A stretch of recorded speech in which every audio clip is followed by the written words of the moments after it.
अमरीकी हमलों के बाद ईरान का इसराइल पर मिसाइलों से हमला। 20 से 40 बैलिस्टिक मिसाइल बरसा दिए। 400 से ज्यादा शहरों, कस्बों और इलाकों में सायरन बज उठे। तल अवीव समेत इसराइल भर में हंगामी हालत नाफिज। अरब मीडिया के मुताबिक इसराइली शहर हैफा पर मुतादिद मिसाइल गिरने की इत्तला है।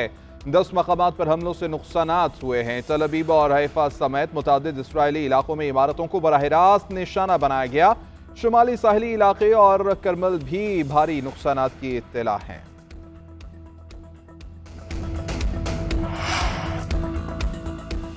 अमरीका भी ईरान के खिलाफ इसराइल जंग में शामिल हो गया। अमरीकी तैयारों ने ईरान की 3 एटमी तनसीबात पर हमला कर दिया। अमरीकी तैयारों ने फर्दो, अस्फहान और नेतन्ज में न्यूक्लियर प्लांट्स को निशाना बनाया। सदर ट्रंप ने एक्स पर लिखा कि अमरीकी B-2 बमबार तैयारों ने न्यूक्लियर साइट्स पर हमले किए। बमों का पूरा पेलोड प्राइमरी साइट पर गिरा दिया गया। ईरान की 3 न्यूक्लियर साइट्स पर हमला कामयाब रहा। दुनिया की कोई फौज ऐसा नहीं कर सकती थी। अब अमन का वक्त आ चुका है। ईरान को अब इस जंग को खत्म करने के लिए राजी हो जाना चाहिए।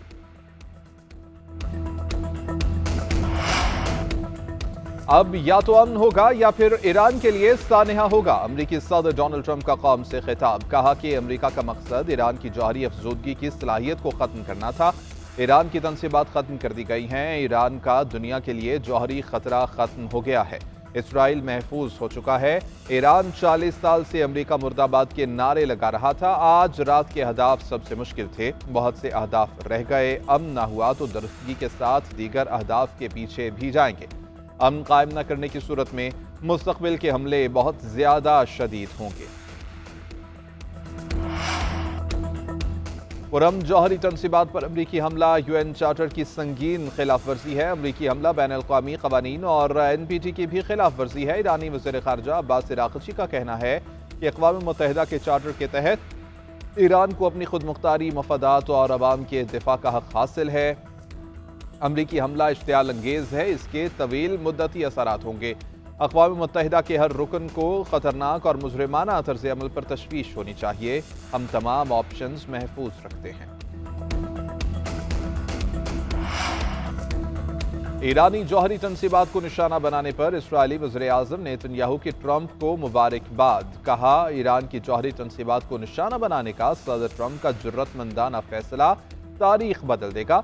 ऑपरेशन राइजिंग लाइन में इसराइल ने हैरत अंगेज काम किया, मगर ईरान की जौहरी तनसीबात के खिलाफ रात की कार्रवाई करके अमरीका ने वो कर दिखाया जो दुनिया का कोई और मुल्क नहीं कर सकता था। जिन 3 जौहरी मकामात पर अमरीका ने हमला किया वहां कोई ऐसा मवाद मौजूद नहीं जो ताबकारी का बाइस बने। ईरानी हुक्काम का हमले के बाद बयान। कहा कि बमबारी से कबल अफजूदा यूरेनियम को तनसीबात से हटा दिया गया था।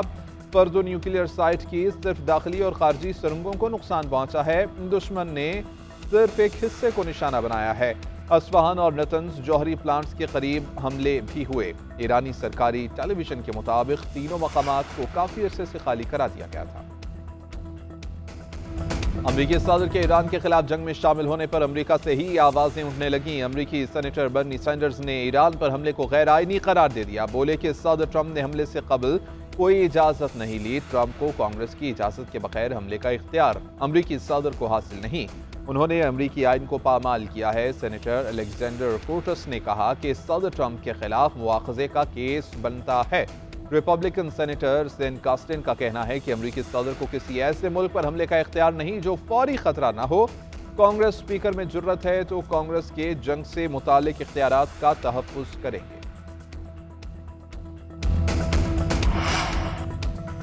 सेक्रेटरी जनरल अक़वाम मुत्तहिदा ने अमरीकी हमले दुनिया के लिए तबाहकुन करार दे दिए। एक बार फिर दुनिया के अमन और सलामती को खतरे का खदशा जाहिर कर दिया गया।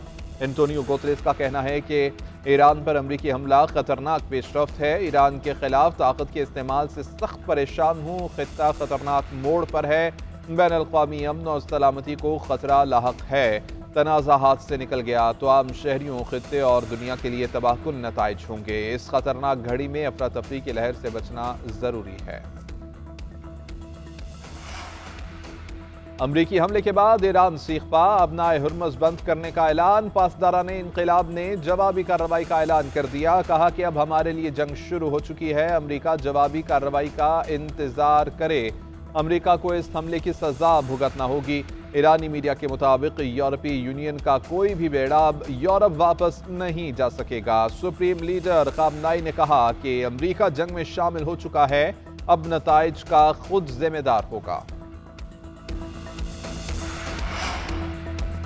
ईरानी हमलों को रोकने में नाकामी पर इसराइल आपे से बाहर, निहत्ते फलस्तीनियों को फिर निशाना बनाना शुरू कर दिया। 24 घंटे में गजा के मुख्तलिफ इलाकों पर बमबारी, 144 फलस्तीनी शहीद। खान यूनस में इमदाद के लिए जमा हुजूम पर फायरिंग, 70 फलस्तीनी शहीद हुए। गैर मुल्की मीडिया के मुताबिक गजा के जुज़वी काम करते अस्पताल लाशों और जख्मियों से भर चुके।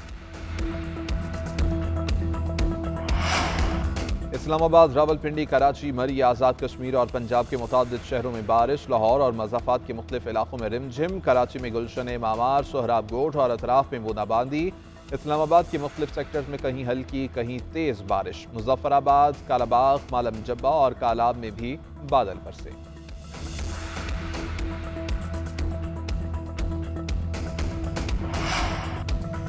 और नेशंस हॉकी कप के फाइनल में पाकिस्तान को शिकस्त। न्यूजीलैंड ने 2 के मुकाबले में 6 गोल से पाकिस्तान को हरा दिया। दिफाई चैंपियन न्यूजीलैंड ने मुसलसल दूसरी बार नेशंस कप ट्रॉफी उठा ली। कौमी टीम ने 11 साल के बाद FIH इवेंट का फाइनल खेला।